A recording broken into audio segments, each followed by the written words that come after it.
So let's talk about the entry roles in the world of tech sales, and there's the three most common ones. So this is the SDR, BDR, and inside sales rep. SDR, BDR are very similar. Sometimes companies actually use these interchangeably, but on average, this is where you're booking meetings for an account executive or someone else to then lead the rest of the sales cycle and close the deal. So an SDR can be inbound or outbound. The main thing is just to book meetings, most common role, rough earning range down there, AUD and USD. A BDR tends to be more outbound and new business focused, and they tend to work at a more strategic level in terms of targeting specific industries or specific logos and companies to build a revenue pipeline, which they're also measured on. So an SDR is predominantly just looked at the meetings they book. BDR, your main commission and KPI is meetings booked, but the pipeline in terms of the revenue or the dollar value of those meetings tends to be more of a variable in the BDR world as well. BDRs tend to be compensated a bit higher, and they sometimes can have a higher base salary as well by about 5 to 10K versus an SDR. Some companies even treat BDR as a small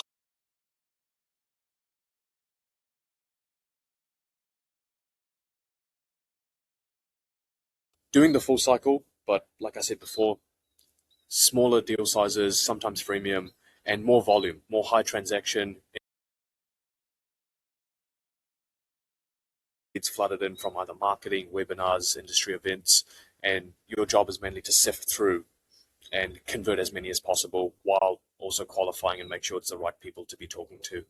So you own the entire process, but like I said before, more of a base salary, less of a commission split. On the whole, OTEs for inside sales tend to be lower than SDR, BDR. Now, in terms of a day in the life of an SDR, this is an example. Your actual routine will depend on your ICP or your ideal customer profile. So for example, if you're cold calling warehouse managers, they might start super early. So there's no point doing your main outbounding block at, say, 4 p.m. if they're already at home and asleep because they started work at 5 a.m. But this is a rough overview. So you'd probably come into the morning, look at your pipeline, prioritize do your internal company meets and syncs. Mid-morning, this is when I normally do my warm calling block. So this is my follow-up calls or very high intent dials, people I've spoke to before that needed a further touch point. There's some data to suggest that on the whole, this is when pickup meetings you've booked in as well.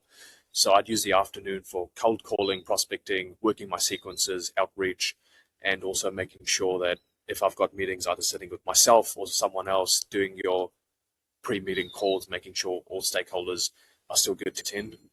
And end of day is when I would make sure CRM hygiene is topped up, making sure all activity has been logged, making sure I've got a game plan for the next day coming up. Have I got the lead list ready to go for tomorrow?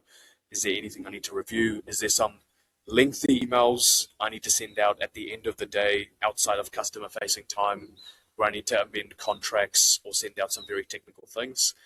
And then rinse and repeat the next day. But you want to have a somewhat repeatable day so that you get into the cadence, you get into the routine, and then you naturally know what to do and you don't just forget to accidentally not call someone that was keen to.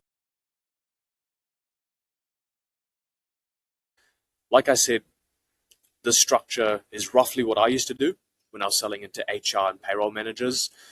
This will change depending on obviously your geography, industry, and the persona of person that you target.